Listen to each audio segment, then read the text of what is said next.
ஊருக்கு வெளியில் அமைதியான ஒரு இடம், அங்கே ஒரு ஆசிரமம், அங்கே ஒரு சாமியார்.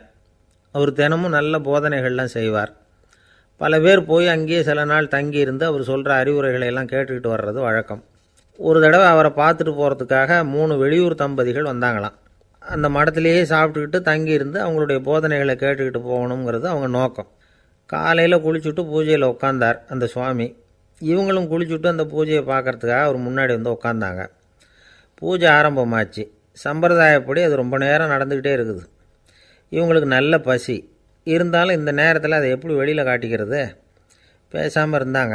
அந்த சுவாமி பூஜையை முடித்தார். அதுக்கப்புறம் பேச ஆரம்பித்தார். பேச்சு அருமையாக தான் இருந்தது, அமிர்தமாக தான் இருந்தது. இருந்தாலும் இவங்களுக்கு இருக்கிற வயிற்று பசி அது சரியாக கவனிக்க விடலை. அந்த சுவாமியே இதை கவனித்ததா தெரியல. இவங்களுக்கு மனசுக்குள்ளே ஒரு எண்ணம், உள்ளே சாப்பாடு தயாராகிட்டு இருக்கும் போல இருக்குது, இந்த பேச்சு முடிஞ்சது நம்மளை உள்ளே அழைச்சிட்டு போய் சாப்பாடு போடுவாங்கன்னு நினைக்கிறோம் அப்படின்னு இவங்களாம் நினச்சிக்கிட்டாங்க. ஆனால் சுவாமி இதை பற்றி எதுவுமே பேசலை, கண்டுக்கலை. ஒரு அம்மாவால் அதுக்கு மேலே சும்மா இருக்க முடியுமா? முடியல. சாப்பாட்டை கவனிக்கலாமா அப்படின்னு சொல்லி மெதுவாக ஆரம்பித்தாங்க. கவனிக்கலாமே அப்படின்னு உள்ளே அழைச்சிட்டு போனார் சுவாமி. இவங்க ரொம்ப அவசரமாக எழுந்திரிச்சு உள்ளே ஓடினாங்க. அங்கே ஒரு மேஜை மேலே ஒரு கிண்ணம் மூடி இருந்தது.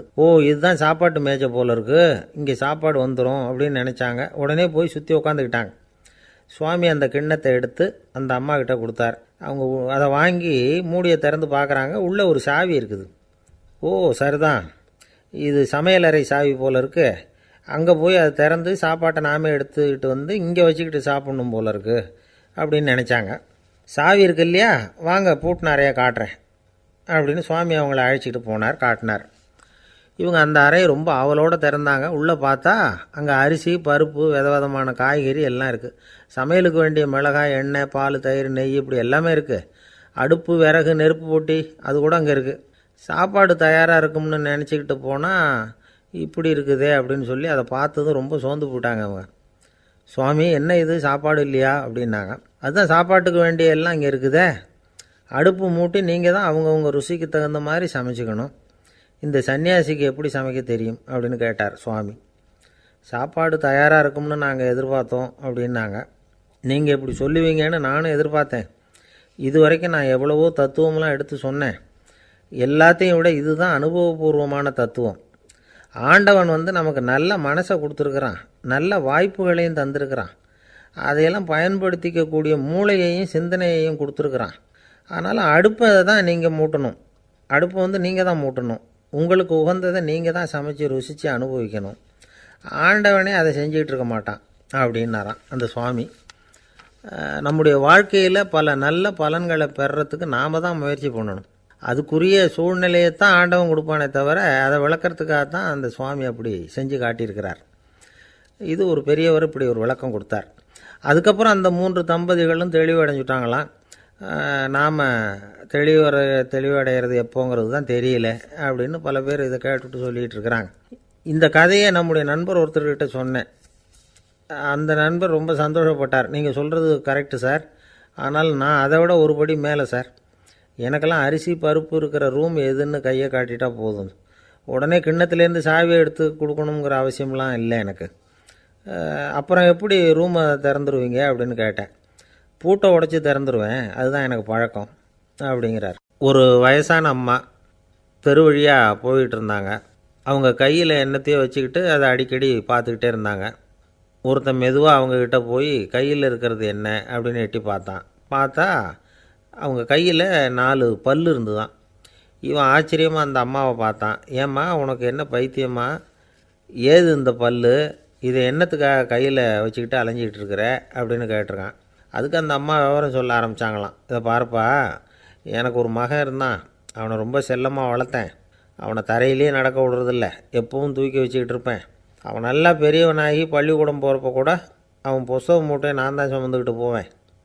பார்க்குறவங்க கூட கேலி பண்ணுவாங்க, ஏம்மா படிக்க போகிறது நீயா உன் பிள்ளையான்னு கேட்பாங்க. அவன் இன்றைக்கி எவ்வளவோ பெரிய மனுஷன் ஆகிட்டான், வெளிநாட்டில் பெரிய உத்தியோகத்தில் இருக்கான். சமீபத்தில் இங்கே வந்துட்டு போனான். ஒரு நாள் ஏதோ கோபத்தில் என்னை அரைஞ்சுட்டான். அப்போ இந்த 4 பல்லும் கீழே விழுந்துட்டுது. இன்னமும் கூட விழுந்திருக்கும், ஆனால் பல்லு தான் இல்லை. என் புள்ள அரைஞ்சதுனால விழுந்த பல்லு இல்லையா அது, அதனால் இதை எப்பவும் என் கையிலேயே வச்சுக்கிட்டு ஆசையோடு பார்த்துக்கிட்டு இருக்கிறேன். அவன் தான் வெளிநாட்டுக்கு போட்டான், அவனை பார்க்க முடியாத ஏக்கத்தை நான் இந்த பல்லை பார்த்து போக்கிக்கிறேன் அப்படின்னு நாங்களாம் அந்த அம்மா. இந்த கதை எதுக்காகன்னா, தாய் அன்பு அப்படிங்கிறது எப்படிப்பட்டதுங்கிறத புரிஞ்சுக்கிறதுக்காக. கல்யாணம் ஆனதுக்கப்புறம் தாயை மறந்து விட்றவங்க எத்தனை பேர் இந்த உலகத்தில்? அவங்க காதில் வேணுங்கிறதுக்காக தான் இந்த தகவல். ஆனால் ஒரு விஷயம் மட்டும் நல்லா புரிஞ்சுக்கணும், தாயை மதிக்க தெரிஞ்சவங்க தான் இன்றைக்கி வாழ்க்கையில் எல்லா விதத்துலேயும் முன்னுக்கு வந்திருக்கிறாங்க.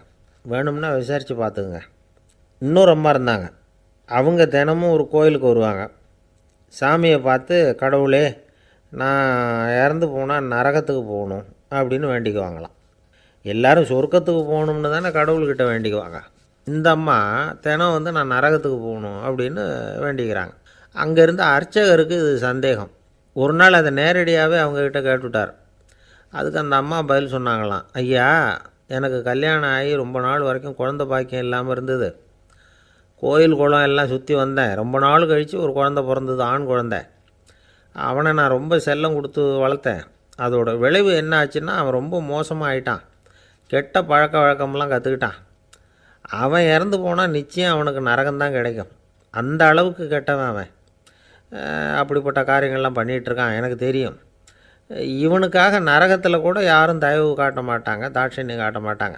அதனால் இவனுக்கு முந்தி நான் இறந்து நரகத்துக்கு போயிட்டா அங்கே இவனை கவனிச்சிக்கலாமே, இவனுக்கு பணிவிடை செய்யலாமேன்னு பார்க்குறேன் அப்படின்னு நாங்களாம். அதனால தான் நான் நரகத்துக்கு போகணும்னு தினம் ஆண்டவனை வேண்டிகிட்டு இருக்கிறேன் அப்படின்னு கண்கலங்கி அந்த அம்மா சொன்னாங்களாம். அதுதான் தாய் உள்ளம்ங்கிறது. தாயின் பெருமையை சரியாக உணர்ந்துட்டா அவங்களுக்கு எப்பவும் எந்த கஷ்டமும் வராது. இது ஏதோ உபதேசத்துக்காக சொல்கிற வார்த்தை இல்லை, உண்மையான வார்த்தை. இந்த விவரத்தையெல்லாம் நண்பர் ஒருத்தர்கிட்ட சொல்லிக்கிட்டு இருந்தேன். அவர் கொஞ்ச நாள் கழித்து என்னை தேடி வந்தார். அவர் கையிலேயும் 4 பல் வச்சுருந்தார். என்னங்க ஆச்சு, ஏதுங்க இந்த பல் அப்படின்னு விசாரித்தோம். உங்கள் உபதேசத்தை கேட்டுவிட்டு இந்த உலகத்தில் எல்லாரையும் தாயாக நினைக்க ஆரம்பிச்சிட்டேன். ஒரு அம்மாவை கடத்தரில் பார்த்து தாயேன்னு கூப்பிட்டேன்.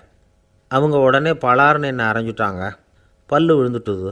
அதை தான் பொறுக்கி எடுத்துக்கிட்டு நேராக உங்களை தேடி வந்துக்கிட்டு இருக்கிறேன்னார். தாயேன்னு தானே கூப்பிட்டீங்க, அதுக்கு ஏன் அரைஞ்சாங்க அப்படின்னு கேட்டோம். நான் தாயேன்னு கூப்பிட்டது அவங்க காதில் நாயேன்னு விழுந்துட்டு தான், அதுதான் இப்படி ஆயிட்டுது அப்படின்னார். இயேசுநாதர்கிட்ட ஒருத்தர் கேட்டாராம், இயேசுவே என்னை எவ்வளவு நேசிக்கிறீர்கள் அப்படின்னு. அவர் தன்னுடைய 2 கைகளையும் அகல விரித்து இவ்வளவு என்று சொல்லி சிலுவையில் உயிர் நீத்தார் அப்படின்னு சொல்லுவாங்க. அதாவது அந்த நேசிப்புக்கு எல்லை கிடையாது, அதே போல் மன்னிப்புக்கும் எல்லை கிடையாது. இது இயேசுநாதர் சொல்லி கொடுத்த ஒரு பாடம்.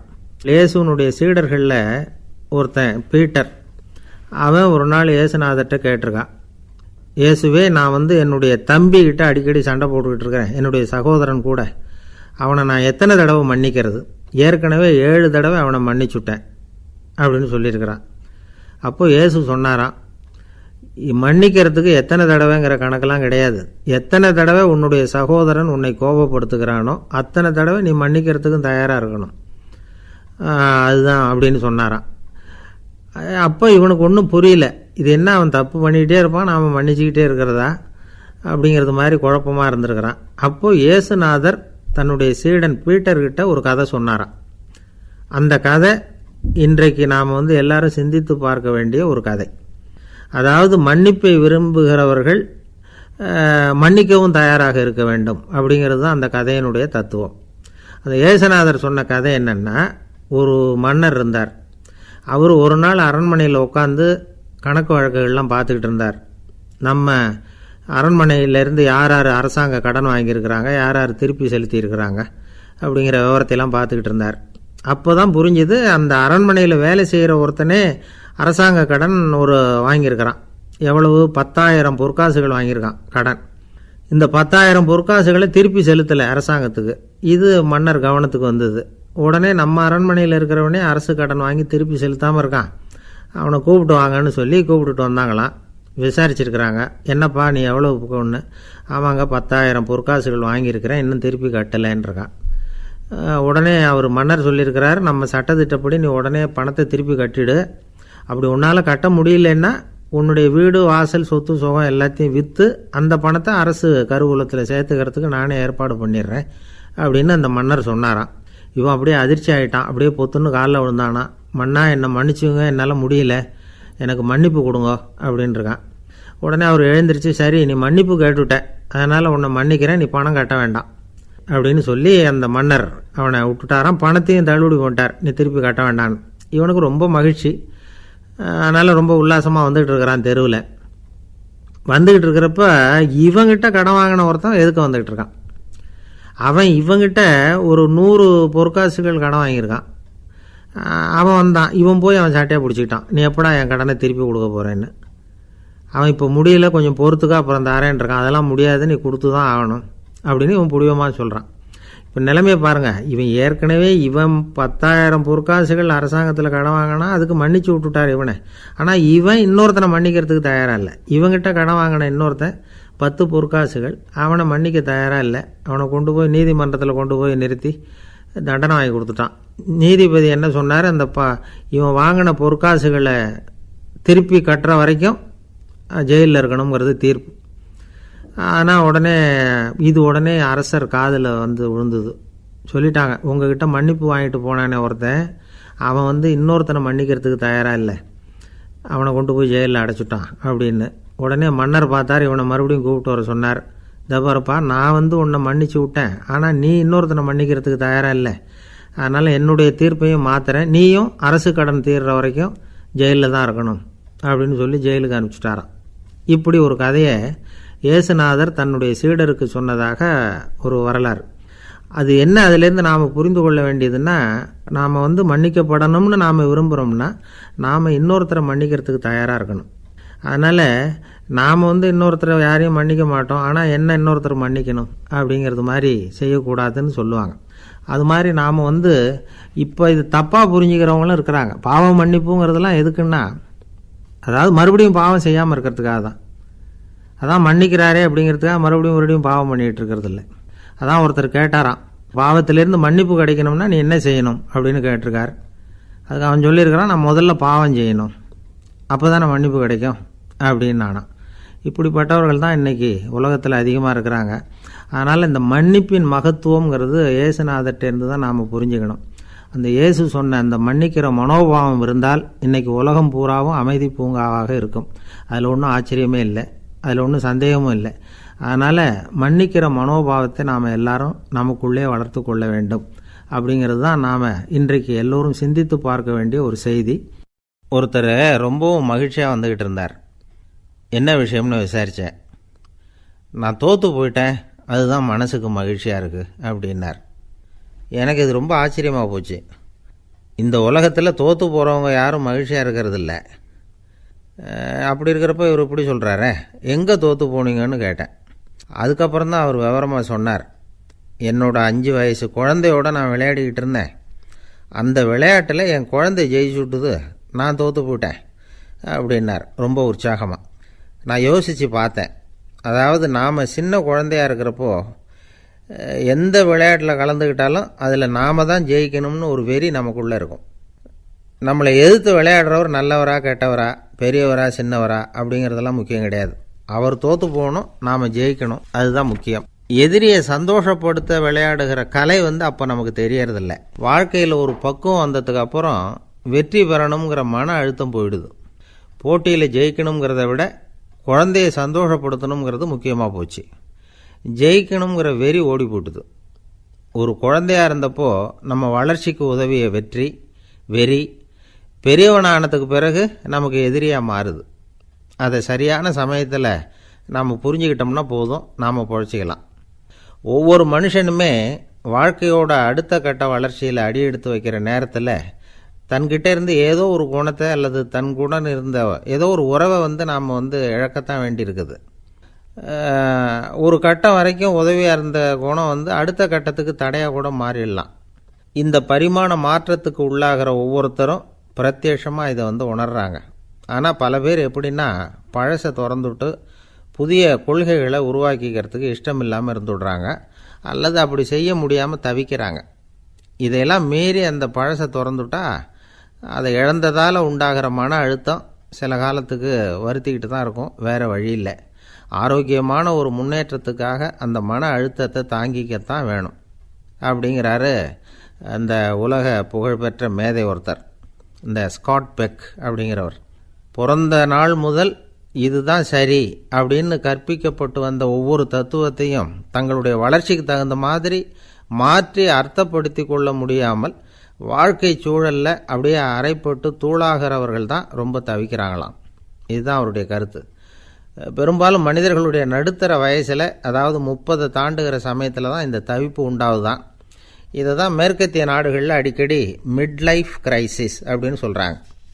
அப்பப்போ பழசையெல்லாம் தொலைச்சி விட்டு புதுசாக பிறக்கிறதுக்கு கற்றுக்கணும்.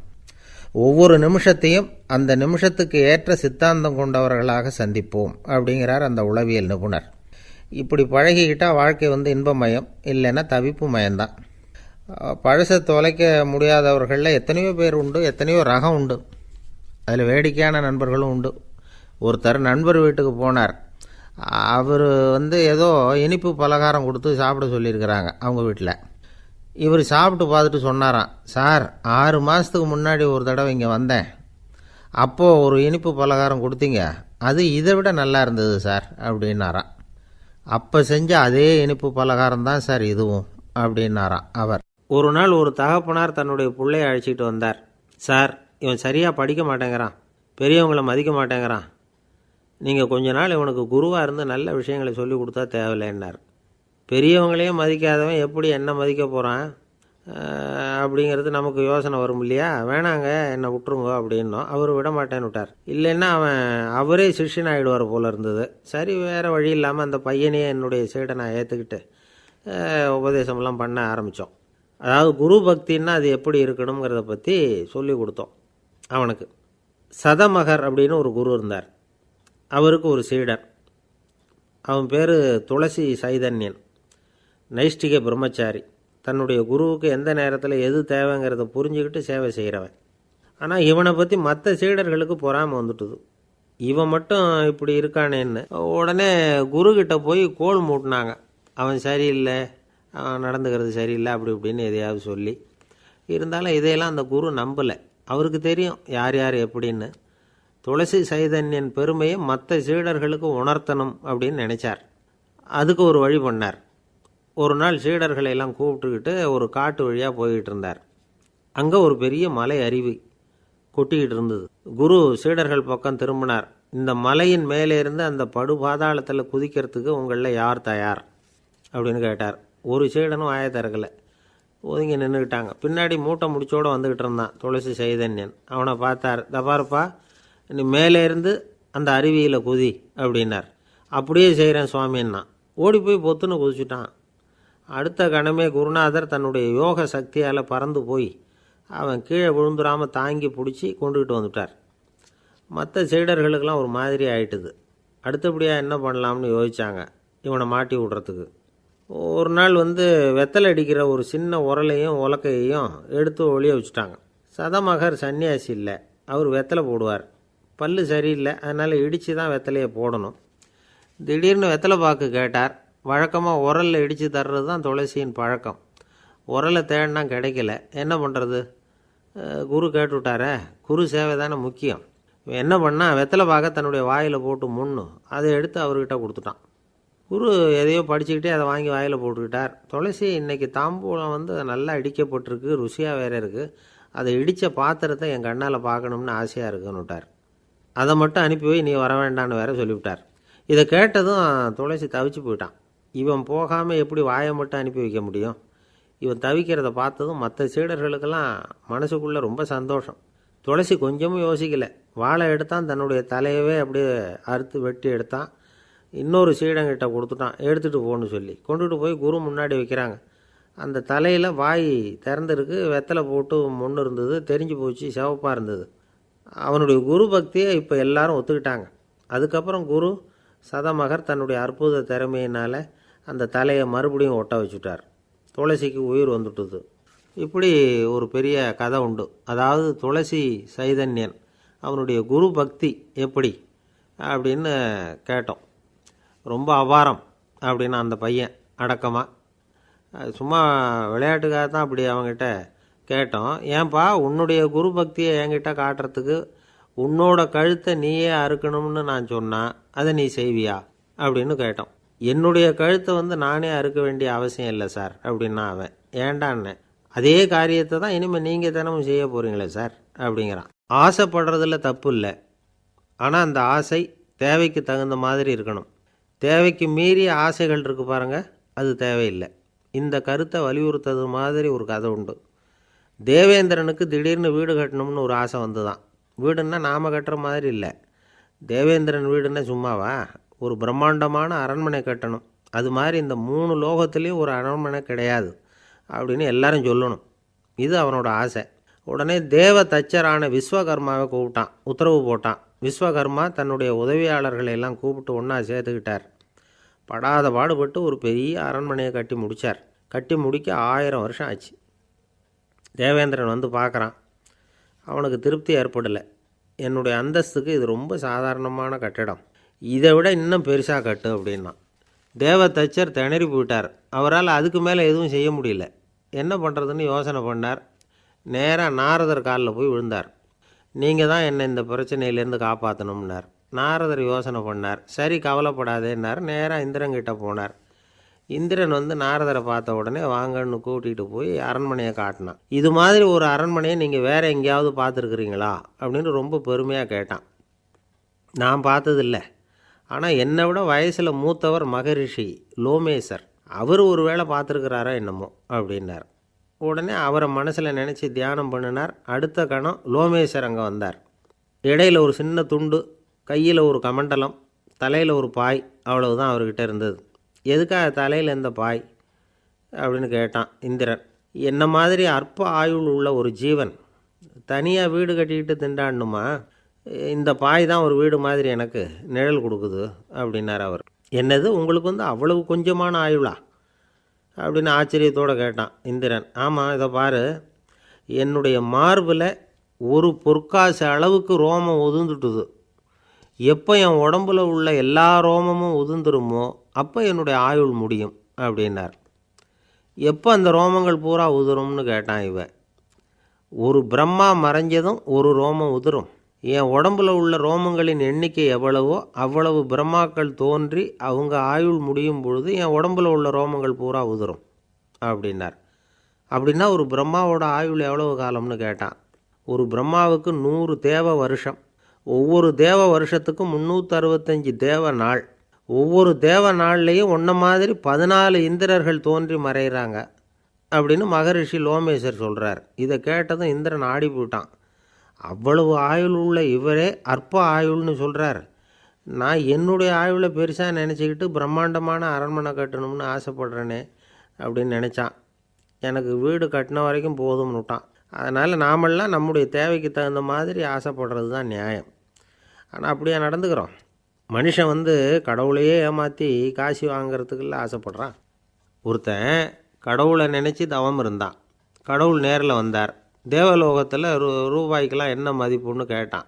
அங்கெல்லாம் ரூபாய்ங்கிறது உங்கள் பணத்தில் 1 கோடி ரூபாய்க்கு சமம். அதாவது தேவலோகத்தில் 1 ரூபான்னா இங்கே 1 கோடி ரூபா. அது மாதிரி எங்களுக்கு ஒரு நாளுங்கிறது உங்கள் கணக்கில் 1 கோடி வருஷத்துக்கு சமம் அப்படின்னார் கடவுள். அப்படின்னா எனக்கு நீங்கள் அதிகமாக எதுவும் தர வேணாம், உங்கள் கணக்குப்படி ஒரே 1 ரூபா கொடுங்க, அது போதும்னா இவன் ரொம்ப சாமர்த்தியமாக. கடவுள் யோசனை பண்ணார். அது ஒன்றும் கஷ்டம் இல்லை, 1 ரூபா தானே கேட்குற, கொடுத்துட்றேன். ஆனால் இப்போ வரும்பொழுது நான் எடுத்துக்கிட்டு வரல, எங்கள் கணக்குப்படியே 1 நாள் பொறுத்துக்க பணத்தோடு வந்துடுறேன் அப்படின்னு சொல்லிவிட்டு பறந்து போயிட்டார். இந்த உலகத்தில் எல்லாருக்கும் மகிழ்ச்சி தரக்கூடிய ஒரு பொருள் எது? இது ஒரு முக்கியமான கேள்வி. இந்த கேள்விக்கு பொருத்தமான ஒரு பதிலை உங்களால் சொல்ல முடியுமா? அதாவது கொஞ்சம் யோசித்து பார்த்தா பணம்னு சொல்லலாமா? இப்போ கையில் காசு இல்லாதவங்ககிட்ட ஒரு 10 ரூபாயை கொடுத்தா அது அவனுக்கு சந்தோஷத்தை கொடுக்கும். ஏற்கனவே வருமான வரி பிரச்சனையில் சிக்கி இருக்கிறவர்கிட்ட இன்னும் கொஞ்சம் பணம் இந்தாங்கன்னு சொல்லி கொடுத்தோம்னா அது அவருக்கு சங்கடத்தை தான் கொடுக்கும். அதனால் அந்த கேள்விக்கு பணங்கிறது பொருத்தமான பதிலாக இருக்க முடியாது. கேள்வி என்னென்னா, இந்த உலகத்தில் எல்லாருக்கும் மகிழ்ச்சி தரக்கூடிய ஒரு பொருள் எது? சரி, இனிப்புன்னு சொல்லலாமா? ஏன்னா எல்லாருக்கும் இனிக்க தானே செய்யும். அதுலேயும் ஒரு சிக்கல் இருக்குது. சர்க்கரை வியாதிக்காரங்களுக்கு அது என்ன சந்தோஷத்தையாக கொடுக்கும்? ஆக எல்லாருக்கும் வேறுபாடு எதுவும் இல்லாமல் மகிழ்ச்சியை கொடுக்கக்கூடியது வேறு ஏதோ ஒன்று இருக்குது. அது என்னன்னு கண்டுபிடிக்கணும். அதுதான் இன்றைக்கி தகவல். இப்போ அதை கண்டுபிடிக்கணும்னா இந்த கதையை கேட்கணும். அது என்ன கதைன்னா, ஒரு ஊரில் ஒரு ராஜா இருந்தார். அவருக்கும் இதே சந்தேகம் வந்துட்டுது. அதாவது எல்லாருக்கும் இன்பம் தரக்கூடிய பொருள் எது அப்படின்னு. இதுக்கு பதில் தெரிஞ்சுக்கிறதுக்கு ஆசைப்பட்டார். சரி, அதுக்கு என்ன செய்யலாம்னு யோசனை பண்ணார். நாட்டு மக்களுக்கு பகிரங்கமாக ஒரு அறிவிப்பு கொடுத்தார். நம்ம நாட்டு மக்கள் இன்பம் தரக்கூடிய பொருள் எதுன்னு நினைக்கிறாங்களோ அதை கொண்டுக்கிட்டு வந்து அரண்மனையில் உள்ள கண்காட்சி மண்டபத்தில் வைக்கலாம். அப்படி அவங்க வைக்கிற பொருள்களில் எது எல்லாருக்கும் இன்பம் தரக்கூடியதாக இருக்குமோ அதை வச்சவருக்கு 1000 பொற்காசுகள் பரிசு அப்படின்னு அறிவிப்பு கொடுத்துட்டார். ஜனங்கள் இந்த அறிவிப்பை கேட்டாங்க. அதுக்கப்புறம் சும்மா இருப்பாங்களா? 1000 பொற்காசுன்னா சும்மாவா? அவங்க கையில் என்னென்ன கிடைச்சதோ அதையெல்லாம் கொண்டாந்து அரண்மனை காட்சி மண்டபத்தில் வச்சுட்டாங்க. அதுக்கப்புறமா ராஜா அங்கே வந்தார். ஒவ்வொன்றா பார்த்துக்கிட்டே வந்தார். முதல்ல ஒரு குயில் இருந்தது, இனிமையாக பாடக்கூடிய குயில். இந்த குயிலோட இன்னிசை எல்லாருக்கும் இன்பம் தரக்கூடியது தான். இருந்தாலும் காது கேட்காதவங்களுக்கு இந்த இசை எப்படி இன்பம் தர முடியும்? அதனால் இது சரியில்லைன்னு விட்டார். அடுத்தபடியாக போனார். அங்கே என்ன வச்சுருக்குறாங்கன்னு பார்த்தா ஒரு அழகான மயில் அங்கே தோகை விரித்து ஆடிக்கிட்டு இருக்குது. இந்த மயிலோட ஆட்டம் மனசுக்கு இன்பம் தரக்கூடியது தான். இருந்தாலும் பார்வை இல்லாதவங்க இந்த ஆட்டத்தை பார்த்து ரசிக்க முடியுமா? முடியாது. அதனால் இதுவும் சரியில்லை அப்படின்னு சொல்லிவிட்டார். அதுக்கு அடுத்தபடியாக போனார். பல வகையான இனிப்பு பண்டங்களை வச்சுருந்தாங்க. பார்த்தார், வயசானவங்களுக்கும் நோயாளிகளுக்கும் இது இன்பம் தராது, துன்பம்தான் கொடுக்கும் அப்படின்னார். இப்படி ஒவ்வொன்றா பார்த்துக்கிட்டே போகிறார். அழகான மலர்கள், கனிகள், ஓவியங்கள் எதுவுமே பொருத்தமாக தெரியல. சகல பேருக்கும் இன்பம் தரக்கூடிய வகையில் எதுவும் இல்லை. கடைசியாக வந்தார். அங்கே ஒரு களிமண் பொம்மை இருந்தது. அது என்ன பொம்மை தெரியுமா? பசியால் வாடி இருக்கிற ஒருத்தருக்கு ஒரு அம்மா இனிமையாக பேசிக்கிட்டு சோறு போடுறது மாதிரி அந்த பொம்மையை செஞ்சுருந்தாங்க. அதுக்கு கீழே அன்பு அப்படின்னு எழுதியிருந்துதான். ராஜா பளிச்சுன்னு ஒரு முடிவுக்கு வந்தார். அந்த பொம்மையை செஞ்ச சிற்பியை வரவழைச்சார், பரிசு கொடுத்தார். அன்பு ஒன்று தான் எல்லாருக்கும் இன்பம் அளிக்கக்கூடிய பொருள். காது கேட்காதவங்களும் அதை கேட்க முடியும், பார்வை இல்லாதவங்களும் அதை பார்க்க முடியும், குழந்தைகளும் அதை உணர முடியும் அப்படின்னு அதுக்கு விளக்கம் கொடுத்தார் அந்த மன்னர். இந்த உலகத்தில் எல்லாருக்கும் மகிழ்ச்சி தரக்கூடிய ஒரு பொருள் அன்பு தான். அதை புரிஞ்சுக்கிட்டு தான் சில கணவன்மார்கள் மனைவி பேரில் ரொம்ப அன்பை காட்டிக்கிறது வழக்கம். ஒரு வீட்டு வாசப்படி பக்கமாக மழைக்கு ஒதுங்கினார் ஒருத்தர். மழை தூரிக்கிட்டு இருந்தது, இருட்டு நேரம். அந்த வீட்டில் இருந்தவர், இன்றைக்கி ராத்திரி வேணும்னா இங்கேயே தங்கிட்டு காலையில் போங்க அப்படின்னார். உடனே இவர் சொன்னார், ரொம்ப நன்றிங்க, ஒரு 10 நிமிஷத்தில் இதை வந்துவிடுறேன் அப்படின்னு சொல்லிவிட்டு எங்கேயோ ஓடினார். 10 நிமிஷம் கழித்து திரும்பி வந்தார். ஆமாம், எங்கே போயிட்டு வந்தீங்கன்னு கேட்டார் வீட்டில் இருந்தவர். நேராக எங்கள் வீட்டுக்கு போய் மனைவிக்கிட்ட இன்றைக்கி ராத்திரி இங்கேயே தங்கிக்கிறேன்னு சொல்லிவிட்டு வந்துவிட்டேன் அப்படின்னார் அவர். அன்பில் இது ஒரு ரகம். அரேபிய நாடு, அங்கே ஒரு ஆட்சி தலைவர். அரேபிய நாட்டு ஆட்சி பொறுப்பை ஏற்றுக்கிட்டவர். அவர் ஆட்சி பொறுப்பை ஏற்றுக்கிட்ட பிறகு ஒரு நாள் ஒரு தெருவில் நடந்து போய்கிட்டு இருந்தார். அவர் தோளில் ஒரு பெரிய துணி மூட்டை, அதை சுமந்துக்கிட்டு கடத்தெருவை நோக்கி அவர் போய்கிட்டு இருக்கிறார். வழியில் அவரை சந்தித்தார் உமர். அவர் கேட்டார், கலீஃபா அவர்களே, எங்கே புறப்பட்டுட்டீங்க அப்படின்னு கேட்டார். கலீஃபான்னா ஆட்சித்தலைவர்னு அர்த்தம். இதுக்கு அவர் சொன்னார், நான் துணி வணிகம் செய்கிறவன், அதனால் துணி வியாபாரம் செய்கிறதுக்காக போயிட்டுருக்கிறேன்னார். நீங்கள் இப்போ இந்த நாட்டுக்கு ஆட்சித்தலைவர், ஆட்சி பொறுப்பில் இருக்கிறீங்க, நீங்கள் வியாபாரம் செய்ய போட்டால் அரசு பணிகளை செய்கிறது யார் அப்படின்னு கேட்டார் அவர். நான் அரசு பணிகளை மட்டுமே செஞ்சுக்கிட்டு இருந்தால் என் குடும்பத்தை காப்பாற்றுறது யார் அப்படின்னு கேட்டார் அவர். இப்படி கேட்டவர் யார் தெரியுமா? அவர் தான் அபூபக்கர், இறை தூதர் முகமது அவர்களுக்கு பிறகு கலீஃபாவாக தேர்ந்தெடுக்கப்பட்டவர். அப்போலாம் ஆட்சி தலைவர்களுக்கு சம்பளம்னு எதுவும் கிடையாது. இந்த பிரச்சனையை எப்படி தீர்க்கிறதுன்னு யோசனை பண்ணார் உமர். அபு உபைதா அவர்கள்கிட்ட அழைச்சிட்டு போனார். அவர் யாருன்னா, அவர் தான் பொது நிதி கருவூலத்தின் பொறுப்பாளர். அவர்கிட்ட பிரச்சனையை சொன்னார். இது மாதிரி ஆட்சி தலைவருக்கு பொது நிதியிலிருந்து ஊதியம் அளிக்க முடியுமான்னு கேட்டார். பொது நிதி விதிகளின்படி அதுக்கு சாத்தியம் இல்லைன்னு சொல்லிவிட்டார் அவர். சரி, வேறு ஏதாவது வழி இருக்குதான்னு கேட்டார் உமர். அபு உபைதா கொஞ்சம் யோசனை பண்ணி பார்த்தார். அப்புறமா சொன்னார், மக்காவிலிருந்து மதீனாவுக்கு குடிபெயர்ந்து வந்த அகதிகளுக்கு நிதி உதவி அளிக்கிறதுக்கு விதிகளில் இடம் இருக்குது. அப்படி பார்த்தா அபூபக்கரும் அகதி தானே, அதனால் எல்லா அகதிகளுக்கும் கொடுக்கறது மாதிரியே அவருக்கும் ஒரு தொகை அளிக்கலாம்னார். கலீஃபா அபூபக்கருக்கு இந்த அகதி உதவி தொகையைத்தான் கொடுத்துட்டு வந்தாங்களாம். குடும்ப செலவுக்கு அது போதுமானதாக இல்லை. இருந்தாலும் கலீஃபாங்கிறதுக்காக மற்ற அகதிகளை விட அதிகமாக தொகையை பெற அவர் விரும்பலை. மார்பு பக்கம் கிழிஞ்சிருந்த ஒரு மேலாடையை தான் அவர் அணிஞ்சிருந்தார். அவருடைய துணைவியார் அஸ்மா அவங்க ஒரு நாள் தேன் அருந்த ஆசையாக இருக்குன்னாங்களாம். நமக்கு கிடைக்கிற ஊதியம் குடும்ப செலவுக்கே போதுமானதா இல்லையே, இந்த நிலையில் தேன் வாங்கிறதுக்கு காசுக்கு நான் எங்கே போவேன்ருக்கார் அவர். கொஞ்ச நாள் கழித்து அவங்க ஒரு தொகையை அவர்கிட்ட கொடுத்து தேன் வாங்கிட்டு வர சொன்னாங்களாம். இவருக்கு ஆச்சரியம், ஏது இந்த பணம்னு கேட்டிருக்காரு. நீங்கள் தினமும் குடும்ப செலவுக்காக கொடுத்துக்கிட்டு வந்த பணத்தில் கொஞ்சம் கொஞ்சமாக மிச்சப்படுத்தி வச்சேன்னாங்களாம். அபூபக்கர் அந்த பணத்தை எடுத்துக்கிட்டு நேராக பொது நிதி கருவூல பொறுப்பாளர்கிட்ட போனார். இந்த பணத்தை பொது நிதியில் சேர்த்துருங்க, இது அதிகப்படியாக எனக்கு தரப்பட்டு வந்த ஊதியம், அடுத்த மாதத்துலேருந்து இந்த தொகையை குறைச்சிங்கன்னு வேற சொல்லிவிட்டாராம். பசியை தணிக்க தேவையான அளவு உணவு, ஒரு ஜோடி உடை, இதை தவிர கூடுதலாக மக்கள் பொது நிதியிலிருந்து வாங்கிக்கிறதுக்கு என் குடும்பத்தாருக்கு உரிமை இல்லை அப்படின்னு சொல்லி கண்டிப்பாக சொல்லிவிட்டாராம். அவர் வாங்கிட்டு வந்த அந்த குறைந்த ஊதியம் கூட அவர் மனசை உறுத்திக்கிட்டே இருந்தது. கடைசி நேரம் அவர் தம்முடைய மகள் ஆயிஷா அவர்களை அழைச்சார். மகளே, இதுவரைக்கும் பொது நிதியிலிருந்து நான் வாங்கிட்டு வந்த தொகை என்னுடைய இதயத்தில் பாரமாக அழுத்திக்கிட்டு இருக்கு.